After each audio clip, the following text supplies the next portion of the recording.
Pagbasa mula sa aklat ni Propeta Isaías.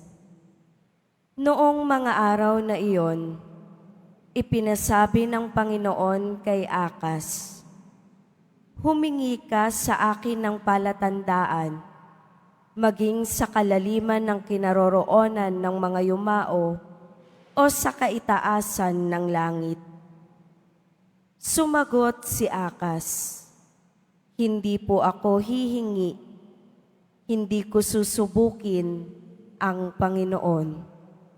Sinabi ni Isaías, "Pakinggan mo, sambayanan ni David, kulang pa ba ang galitin ninyo ang mga tao, na pati ang aking Diyos ay inyong niyayamot?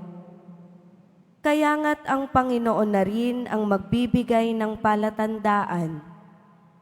Maglilihi ang isang dalaga at manganganak ng lalaki, at ito'y tatawaging Emmanuel."